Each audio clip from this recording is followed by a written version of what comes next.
Beletrina v živo. Lepo pozdravljeni, dragi prijatelji branja. Pogovarjali se bomo o knjigi Naš skupni prijatelj, zadnjem dokončanem romanu Charlesa Dickensa, ki je izšel v Beletrinini zbirki Klasiki. Moja sogovornica je prevajalka romana Nada Marija Grošelj, sicer prejemnica Sovretove nagrade za prevode Plauta, Ovidija in Oskarja Wilda. Lepo pozdravljeni, Nada. Ja, pozdravljeni. Lep pozdrav. Prevajate torej noro iz latinščine, angleščine in iz švedščine. A lahko nekaj besed o tem, kako vas je življenje pripeljalo do teh treh jezikov? No, še najbolj pričakovana je bila latinščina, zato ker sta bila oba moja starša klasična filologa.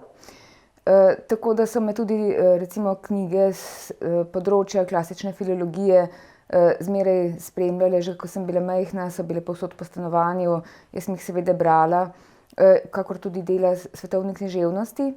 No, angleščina je potem zrasla bolj na mojem zelniku, to pa predvsem pod vplivom Gospodarja prstanov, ki sem ga prebrala, ko sem bila še zelo majhna, no, recimo pač bila sem v 7. razredu osnovne šole in sem ga prebrala v originalu in to me je čisto navdušilo. Pa potem Stephen King, no, take stvari sem zelo rada brala, ampak tudi na primer Dickensa sem brala v srednji šoli v originalu. No, švedščina je potem pa še bolj moja, no, ker to sem pa v bistvu čisto sama odkrila na faksu, na lektoratu in pač se mi to zdi fascinanten jezik, fascinantna kultura iz nekega razloga in se mi zdi fajn čim več tega nekako posredovati slovenski javnosti. No, mimogrede, zelo vesela sem, da sem spoznala še eno tako resnično navdušenko nad Gospodarjem prstanov, kamor se prištevam tudi sama seveda. Rekli ste jeziki, torej v krvi in mama in oče klasična filologa. No, morda nam zaupajte nekaj besed o očetu, torej o doktorju Milanu Grošlju. Vi se ga pravzaprav ne spominjate zelo dobro, ne? Ste bili še zelo majhni, ko je umrl. Ja, jaz sem bila stara 3 leta in pol, samo dejansko se pa ga spominjam, ne. Ni zdaj tako, kakor da bi pač bilo to neka popolna praznina, ampak jaz se spomnim določenih prizorov v zvezi z njim in to, pa tudi tega, ko je umrl, ampak seveda nisem pa jaz bila takrat recimo v nekem stanju, da bi lahko ocenjevala njegovo profesionalno usposobljenost ali kaj podobnega, ali pa da bi z njim razpravljala o ne vem, antični književnosti. Je pa tako, oče je bil predvsem jezikoslovec, ampak imel je pa tudi velik smisel za literaturo in je tudi recimo pisal take zelo pretanjene analize, recimo Horacijevih od in raznih drugih pesmi. In on je na tak način tudi poučeval na Filozofski fakulteti. No, moja mama je bila njegova študentka in ona je potem, pač ona je zelo cenila ta njegov pristop in ona je potem mene na ta način učila, ko sem bila jaz še v osnovni in v srednji šoli, tako da sva imeli te dolge pogovore o raznih pesmih, razne analize in tako naprej, pa seveda ogromno besed, ogromno drila. In to mislim, da je potem na koncu obrodilo nek sad. Drugače pa, ja, oče je bil pa, torej od njegovih del so meni pravzaprav najbolj zanimiva tista, ki niti niso tako strogo jezikoslovna ali pa strogo literarno-teoretična, ampak taka, ki imajo noter tudi nek antropološki moment, ker tiste razprave, ne, jaz sem pač pripravila en izbor iz njegovih razprav za edicijo fakultetno Historia Facultatis in moram reči, da mene so najbolj pritegnile tiste, ki so bile tako tudi nekoliko etnološko obarvane. Glede na to, da so, si predstavljam, tako latinščina, angleščina kot švedščina, seveda zelo iskani torej jeziki, kar zadeva prevajanje, latinščina seveda tudi zato, ker vas ni prav veliko, nekaj vas je, ampak tako zelo veliko prevajalcev, sploh tako vrhunskih pa ne veliko. S katerim potem od teh jezikov pravzaprav največ delate? To je pa dejansko odvisno od leta do leta. Zato, ker se spomnim, recimo, da sem imela celo eno leto, ko je bilo dejansko največ latinščine, kar je dosti nenavadno, ne. Ampak je pa tudi še nekaj drugega, namreč bilo bi zelo veliko švedščine, če ne bi bilo to ponavadi tako, da je zame prekratek rok, ker jaz imam pač za toliko let vnaprej že popolnoma zaseden urnik, da ne morem prevzeti kakšnega švedskega romana, ki bi ga bilo treba recimo, ne vem, v pol leta prevesti, zato ker je že enostavno že za leto pa pol popolnoma vse natrpano. Tako da možno bi bilo pa recimo tudi s švedščino zelo veliko narediti, namreč to se morda sliši smešno, ampak dejansko je prevajalcev iz stare latinščine ali pa iz stare grščine več pri nas, kakor pa je prevajalcev iz švedščine. In potem še zdaj si pomagajo na ta način založbe, da dajejo prevajati posredno, se pravi prek angleškega ali pa nemškega prevoda, kar je seveda škoda, ne, saj tudi če, mislim, ne dobiš pravega občutka za jezik, za slog, ne, če pač gledaš prevod, samo tisto res fabulo pač lahko povzameš. Tako da drugače pa seveda je veliko angleščine, ker jaz tudi prevajam leposlovje v angleščino, tako da tega je res kar veliko. No, preden se lotiva Charlesa Dickensa, samo še tole vprašanje. Seveda vas ne poznamo samo kot prevajalko literature za odrasle, pa ne samo beletristike, tudi strokovne literature, ampak vas poznamo po odličnih prevodih, seveda Pika Nogavička iz švedščine in pa naših ljubih zgodb o Muminih, pisateljice Tove Jansson. Je to delo zelo, zelo drugačno od prevajanja za odrasle? Pravzaprav ne. Zaradi tega, ker v vsakem primeru se pač trudim, da bi na čim lepši, čim boljši ali pa avtentičen slovenski način izrazila nekaj, kar je izrazil tisti avtor pred mano. In seveda so lahko pač tukaj različni registri, a ne, ampak dejstvo je, da ta skrb za jezik je pa zmeraj ista. Pa tudi nič kaj lažje niso tele otroške knjigice, ker imajo tudi pogosto vse mogoče kulturno specifične prvine, ki jih moraš preverjati, ki jih moraš potem nekako podomačiti, medtem ko če pač prevajaš za odrasle, jih lahko pustiš, pa potem delaš opombe, ampak raziskati moraš v vsakem primeru, pa ne vem, odgovornost je pa ravno taka ali pa še večja, no, se mi zdi, ker ko si ti majhen in takrat si strašno zapomniš to, kar ti berejo ali pa kar sam bereš, in na osnovi tega se pravzaprav izoblikuje tvoj jezik. Ker jaz vidim sama pri sebi, koliko celih citatov se spomnim iz otroške literature, ki sem jo brala, ko sem bila majhna. Zdaj seveda so možgani šli že malo po svoje in zaradi tega ne ostane več toliko v njih, ampak ko si majhen, pa vpijaš kot goba, no, res. Tako. Nada, Charles Dickens je seveda pri nas zelo dobro poznan avtor. Že leta 1911 je njegov najbolj slaven roman Oliver Twist prevedel Oton Župančič, seveda, ne, izšel je pri Šventnerju, seveda, kje pa drugje. Za njim so ga prevajali Mira Mihelič, celo Izidor Cankar, Janko Moder, Branko Gradišnik, Božično pesem. Zdaj vi. Torej, naš skupni prijatelj, vaš prevod, ki zdaj izhaja v zbirki Klasiki, je prišel na vrsto zadnji. Menite, da za to obstaja kak poseben razlog? Torej dejansko je še kar nekaj Dickensovih del, ki niso bile prevedene, ne, tudi nekaj njegovih romanov, tako da tale še niti ni potegnil tako čisto kratke, kakor izgleda.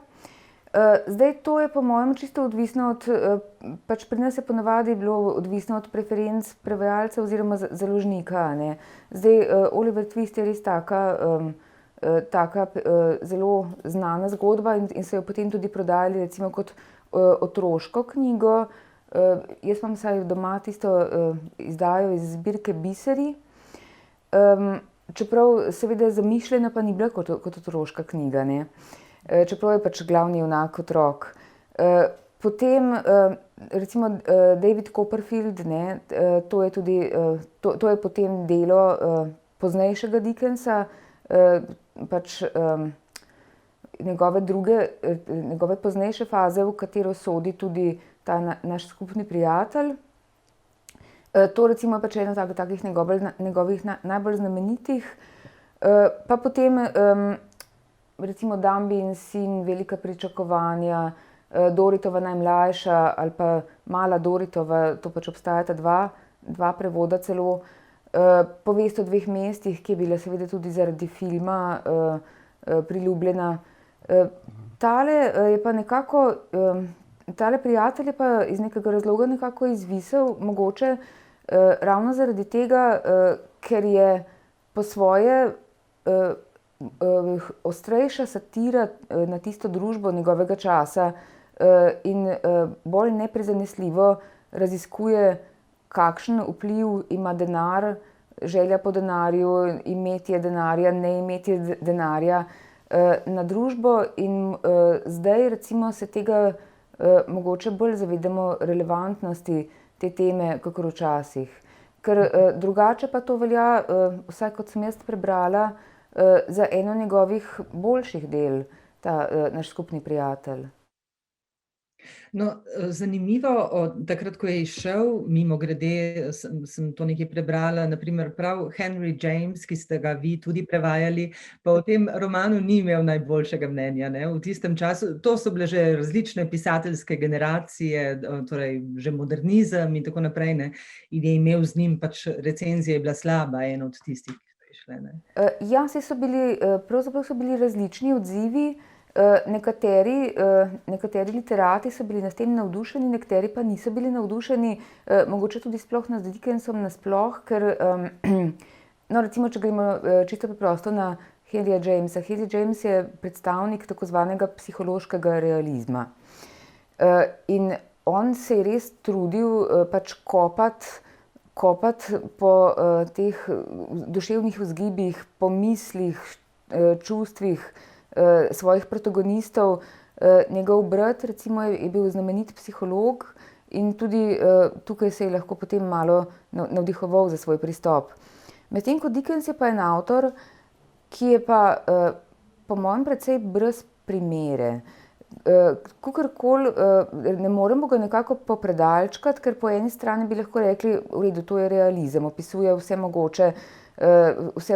mogoče življenjske sloje, dogodke in podobno.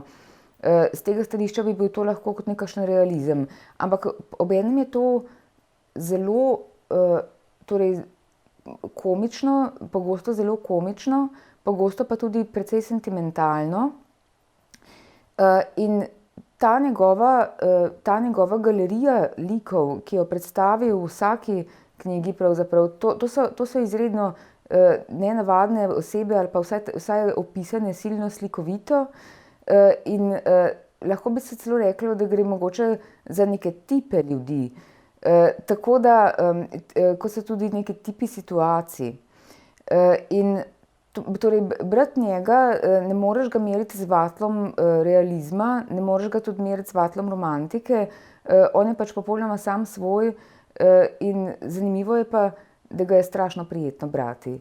Tudi čeprav ponavadi opisuje take kar recimo kakšne hude zaplete, tudi kar malo preveč melodramatične zaplete, ampak no, tudi recimo London, ne, v katerem se dogajajo njegovi romani. London nikakor ni posebno laskavo opisan, pravzaprav so to prave bravure, retorične, ne, ti njegovi opisi, ker je izreden stilist. Ampak kljub temu je bilo meni že, ko sem bila majhna, to mesto, kakor je že opisano, kako je megleno, umazano, polno tega, onega, meni se je zdelo izredno prijetno in se mi še zdaj zdi. Ja. No, kot ste dejali, ta Dickensova doba, ne, to je viktorijanska Anglija in on nek vrste literarni mojster pravzaprav viktorijanske Anglije. Dostikrat pozabimo, na primer, kako močna, kako polna, kako res taka zgoščina vsega, kar se je takrat dogajalo, je bilo prav v tem njegovem stoletju, torej industrijska revolucija, znanstvena revolucija, vzpon časopisov. Vse to je verjetno poleg denarja, ki ste ga omenili, močno zaznamovalo razmišljanje Charlesa Dickensa in njegovo delovanje pravzaprav, ne? Ja, seveda, recimo, tukaj bi mogoče tudi omenila, da je ta, recimo, poudarek na industrializaciji, da je potem s seboj prinesel tudi take momente, kot je množična selitev, ali pa, ja, množična selitev v mesto. Tam je potem nastalo tudi ogromno teh slamov, recimo, pač kjer so živeli revni ljudje, proletarci, ne. Namreč takrat po tej industrijski revoluciji se je prebivalstvo Londona povečalo za ne vem kolikokrat, ker je res prišlo do tega ogromnega priliva ljudi. In pač v koraku s tem je šlo dejstvo, da se je tudi pojavilo več kriminala, da so pač uvedli policijo, recimo ta Scotland Yard znameniti, o katerem potem tudi Doyle piše, ki nastopa pri teh zgodbah o Sherlocku Holmesu. To recimo je bila tudi neka taka posledica, bi rekla, po mojem, tega ogromnega porasta revnejšega prebivalstva v Londonu.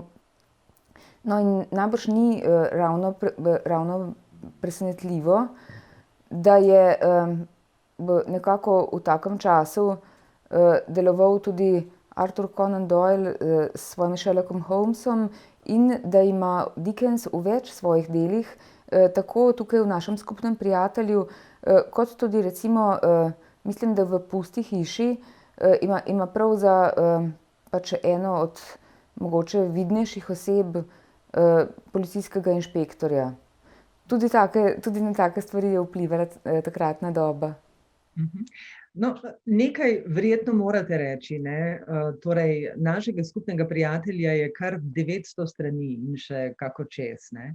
Torej, ko se prevajalec znajde pred vsemi temi stranmi, ki jih mora prevesti, seveda ne dvomim, da je fino, če ga imate radi, kot imate vi Dickensa radi, ampak katero čustvo pravzaprav prevlada, ko se znajdeš pred tako knjigo? Je to, ne vem, zaskrbljenost, veselje, vzdih, koliko, to kar en lep del življenja gre za prevajanje ene take velike knjige, kaj ne? No, saj to me je malo skrbelo, no to me bo pač skrbelo, dokler ne oddam tega prevoda. Zato, ker je res zelo veliko, jaz recimo še nisem prevajala tako obsežnega dela. To ima dejansko 60 avtorskih pol, zdaj največje delo, ki sem ga jaz prevajala, je bilo tam okoli 40 avtorskih pol. Se pravi, to je zdaj še nekaj bolj konkretno velikega. Je pa tako, mislim, da na začetku vsakega takega zalogaja pač gledaš, ne, računaš, koliko časa bo to vzelo, pač toliko strani na dan, koliko bo to navrglo in to. In pri vsakem čutiš neko tako tremo, no, ko pač napišeš naslov in to. Jaz sem včasih, prva leta sem še tako spodaj tudi napisala, pač prevedla Nada Grošelj, že takoj, ne. No, zdaj disciplinirano počakam, da res prevedem in dam gor tisto končno piko in potem se nagradim s tistim napisom prevedla Nada Grošelj. Ampak, ja, seveda je tudi neka trema, ampak je pa tudi veliko pričakovanje. Ne, ker dejstvo je, da ko enkrat prideš noter, to je nekaj čisto drugega. Recimo, če bi dobil tam ene stavke za prevesti iz te knjige, bi jih zagotovo prevedel čisto drugače, če bi jih dobil pač kar tako brez konteksta. Medtem ko ko pa enkrat prideš v avtorjev slog, v ta njegov način razmišljanja, občutenja, potem se ti pa same porajajo rešitve, na katere drugače mogoče sploh ne bi pomislil, kar tako na prvo žogo. No, pa povejte nam kaj o tem. To je zelo zanimivo, ne? Torej, 100 let, praktično 100 leti, 150 leti je Charles Dickens to napisal, čisto drugačne, torej kulturne, zgodovinske, vse druge okoliščine, drugačno izrazje, ne vem, drugačen London, kot je danes. Za katere nitke ste se pravzaprav oprijemali, ko ste recimo tako skušali razumeti in zaobjeti to bistvo Charlesa Dickensa? Ja, zdaj ta London, pač vsaj njegova verzija njegovega Londona je bila meni že odprej precej znana, ne, tako pač iz drugih njegovih del, pa neko predstavo o slogu slovenskih prevodov sem tudi imela, ne, ker sem brala tudi te Župančičeve prevode, pa od Mire Mihelič, pa mislim, da je bil še torej Mirko Javornik, mislim, da je prevedel eno verzijo te Doritove najmlajše. Tako da sem imela neko še odprej eno precej močno predstavo o tem, kako izpade Dickens v slovenščini. Samo moram reči, da potem, ko sem se pa sama lotila, sem pa po mojem vseeno tudi malo drugače pristopala, zaradi tega, ker recimo tukaj je zelo veliko pogovornega jezika. To mogoče ni prva stvar, ki bi jo asociiral z Dickensom, ampak on pač dejansko torej tudi posnema ta londonski dialekt cockney, ne, pri recimo takih manj izobraženih likih, pa tudi pri nekaterih višjih slojih je tudi tak zelo lahko pogovorni jezik na drug način. Po drugi strani imamo pa lahko take prav zakomplicirane stavke, tako res fino izražanje, izredno sofisticirano.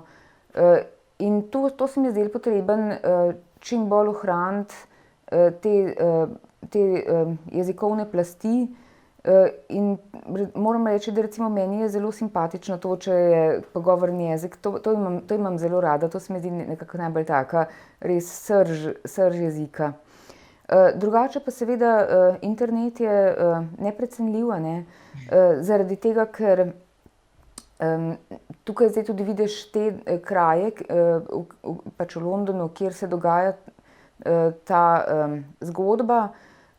Moram povedati, da imajo na spletu celo prav tako zemljevid Londona, kjer so označene vse točke, ki jih Dickens omenja v kakšnem svojem delu, in tega seveda ogromno.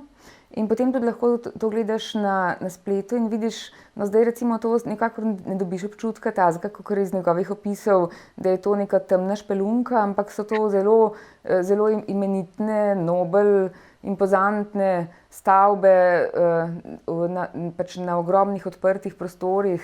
Tako da pač, če kdo pride kaj in pričakuje tisto greznico, no, bo malo razočaran. Ampak je zelo zanimivo, no. Tako da ja, brez teh informacij na spletu bi bil človek precej bos, to pa moram reči.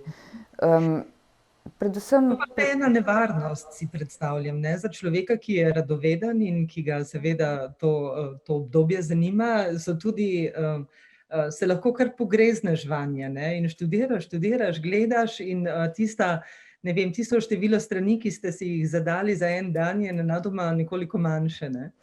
Ja, to število strani je zdaj itak utrpelo hude izgube, zaradi tega, ker so bile tudi razne druge, vse mogoče, čisto zasebne stvari so se pojavile, ampak mislim, da bo tole pač uspelo do takrat, ko smo dogovorjeni, in to je bistveno, ne. Zmeraj si moraš itak pač pustiti malo zraka, ne smeš nikoli računati, da boš to lahko res pač 24 ur na dan delal vsak dan, ker pač življenje ne izgleda tako. No, jaz bi tako zelo neoliberalistično rekla, da torej v nasprotju z neoliberalizmom, da predvsem morate vi pri prevodu uživati, ker potem bomo seveda tudi mi z vami, ne. In kolikor sem brala tega torej vašega prevoda, se zelo veselim, torej še drugih 2 knjig, da jih dobim pod roke. Ampak Ja, hvala lepa. povejte mi, kakšen je ta jezik originala, ne? Zdaj, nekaj ste že povedali, torej razlikuje se po slojih in tako naprej. Jaz recimo kar veliko berem v angleščini, ampak torej ne tako zelo veliko recimo teh že historičnih romanov. Meni je bila ta njegova angleščina kar težka, sploh ko govorite recimo, ne vem, različni sloji iz različnih delov Anglije. Ali je to, mislim, ali so sploh sami Angleži, recimo, če danes berejo Dickensa, ali lahko prav vse temeljito in dobro razumejo vse te njegove, ne vem, plasti in podpomene in pomene? Torej, pravzaprav dejansko niti ne povsem. Recimo, jaz sem si, moram reči, prav naročila, in sicer iz Amerike, ker pač na angleškem Amazonu niso imeli, sem si naročila prav enega takega companiona, tako zvanega, k tej knjigi, in to je cela knjiga. In to pravzaprav opisuje seveda vse mogoče te zgodovinske dogodke, razmere, na katere se tukaj sklicuje Dickens, oziroma ki jih tukaj pač jemlje kot nekaj samoumevnega, s čimer je bralec seznanjen. Ena stvar je to, druga stvar so pa čisto preprosto besede. Marsikateri ta Dickensov izraz je tak, da če greš pogledat v ta veliki angleško-slovenski slovar, piše, je ta izraz noter, je tudi ustrezen prevod, pa zraven piše zastarelo, ne. Ker to je dejansko že toliko star jezik. In so pa potem tudi razne čist posamezne besede za razne kulturno specifične stvari, za katere tudi domači govorci ne vedo nujno vsi, kaj pomenijo. In potem so tudi zanje tam take nenavadne besede potem razlaga, ne, moj companion, ta knjiga. In to je zelo, zelo dragoceno. Kakor sem razbrala z interneta, obstaja tudi prav nek tak leksikon izrazov, predmetov in takih stvari, ki jih omenja Dickens, ki se današnji ne uporabljajo več.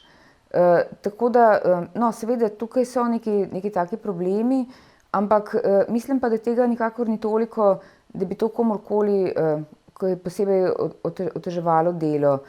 Ker tudi če pomislimo konec koncev na slovenske avtorje, ne, recimo tudi na Cankarja ali pa kakšnega Bevka ali karkoli, no, ali pa kaj šele recimo, ne vem, Prežihov Voranc, ki ima veliko narečnih besed, pa to, tega tudi Slovenec ne razume vsega, ne, ampak pač deloma se iz tega samega konteksta naučiš, kaj to pomeni, pa imaš malo bogatejši jezik, deloma pa tudi ponavadi to niso neke take besede, ki bi bile res ključnega pomena za razumevanje, da bi zdaj sploh ničesar ne razumel, ker pač tam ene 2 besed ne razumeš. Je pa seveda res, da prevajalec mora to delati še precej bolj zbrano, kakor pa recimo tak ljubiteljski bralec, zato ker na splošno se zelo dobro razume. Ampak ti moraš dejansko razumeti, res vedeti, o čem avtor govori pri vsem. Drugače lahko zelo hitro mimo vsekaš recimo v prevodu kakšnega drugega,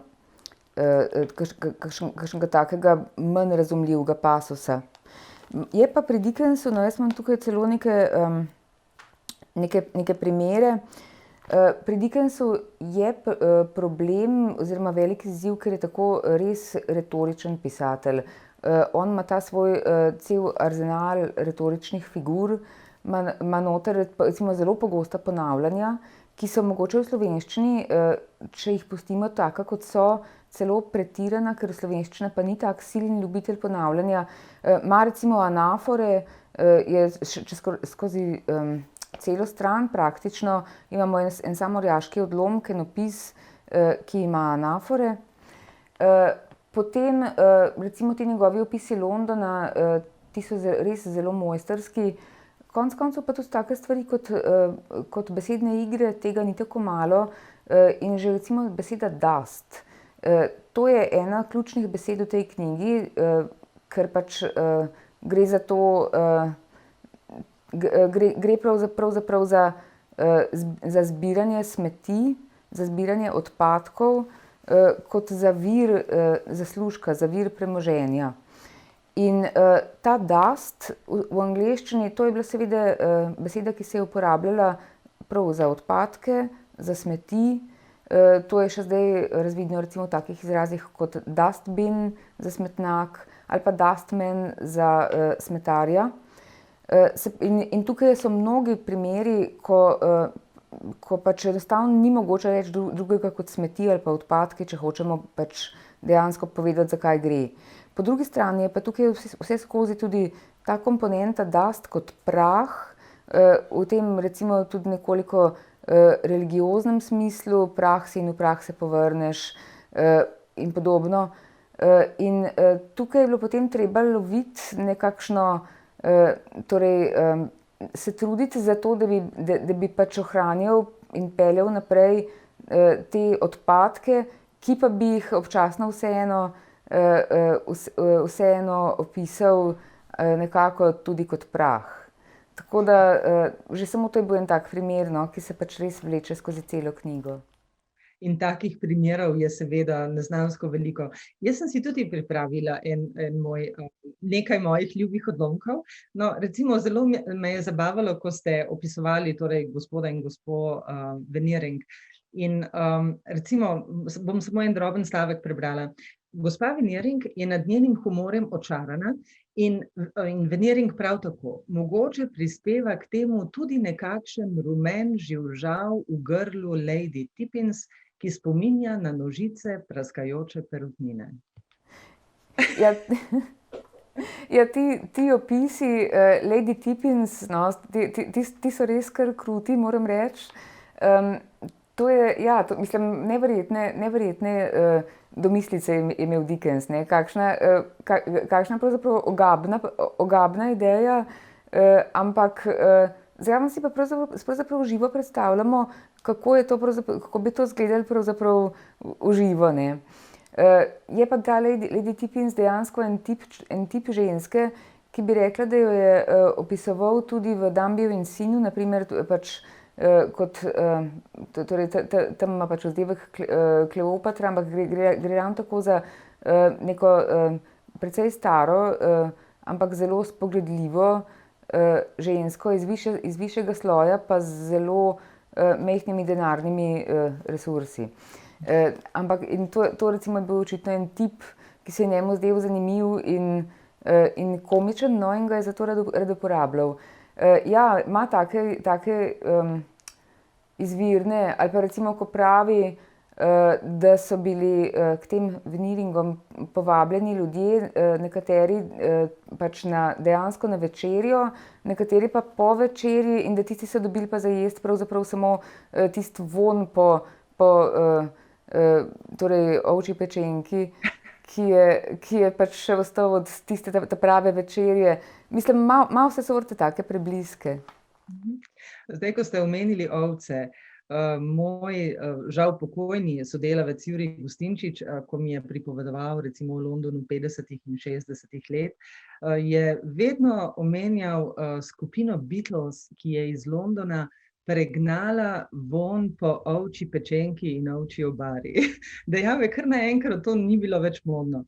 In zelo sem se zabavala, ko sem brala torej našega skupnega prijatelja in prej v originalu in potem pri vas, ne, ker se pravzaprav te ovce se res nenehno pojavljajo pri Dickensu, ne.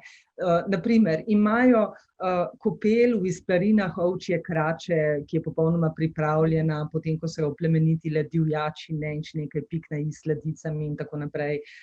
Mislim, kar naprej so reference na tiste ovce, ki jih jedo, ne, to je pravzaprav res zanimivo, ne. Se mi zdi, da je največkrat omenjena jed je pravzaprav očetina. A se motim? Mislim, da res, ja, oziroma bravina, potem pač vidimo te različne tudi slovenske prevode, so pa morali imeti ti ljudje po mojem konjske želodce. Mislim, da so prenesli to hrano, ki so jo jedli in ob takih urah, kot so jo jedli. Ker namreč to je zanimivo pri Dickensu, pa ne samo v tej knjigi, tudi v raznih drugih.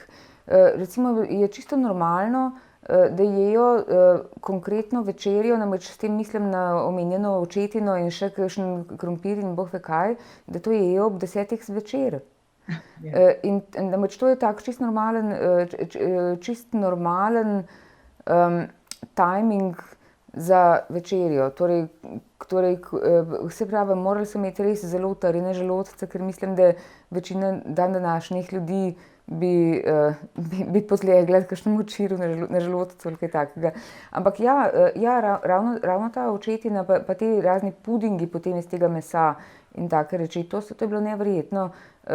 In to se res veliko o tem poučimo pri Dickensu. Glejte, prej ste omenili smeti, ne? Kako, torej dust, smeti, odpadki, kako pomembna v bistvu rdeča nit, v bistvu neka podstat celega tega romana je, ne? Torej tudi zaradi zgodovine gospoda in gospe Boffins in torej tega njunega gospodarja in tako naprej. Ampak vendarle naslov romana Naš skupni prijatelj se seveda lahko nanaša na zelo različne reči, ne? Torej in osebe pravzaprav, ne? Pravzaprav ne vemo, kaj točno je Dickens mislil, ko je dal romanu naslov Naš skupni prijatelj.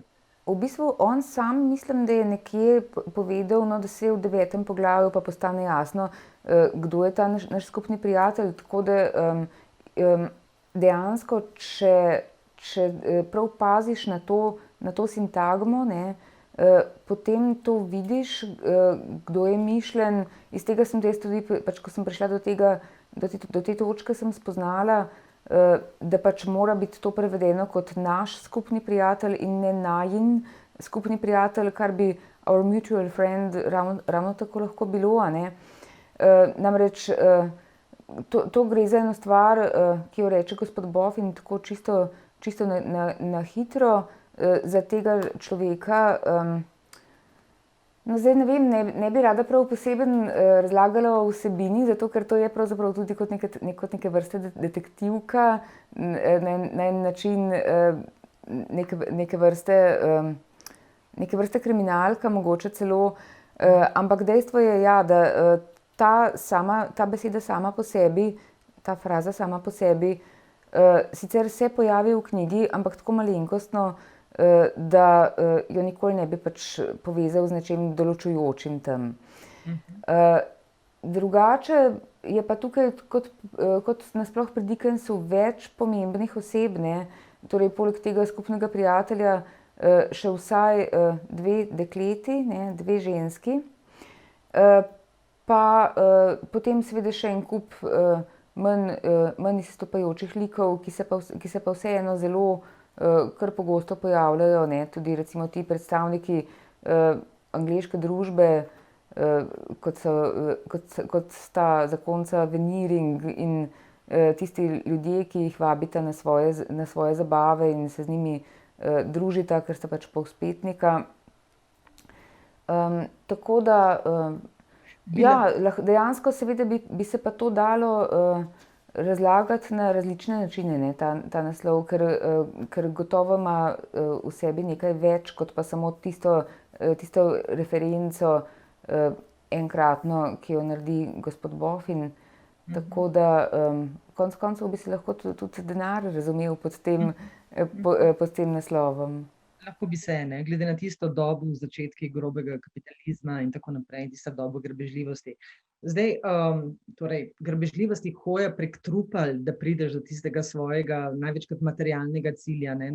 Denar je absolutno v oltarju, bi rekli, v celem tem romanu, seveda ne pri vseh osebah, nekatere so res darežljive, dobre, krasne osebe, ne.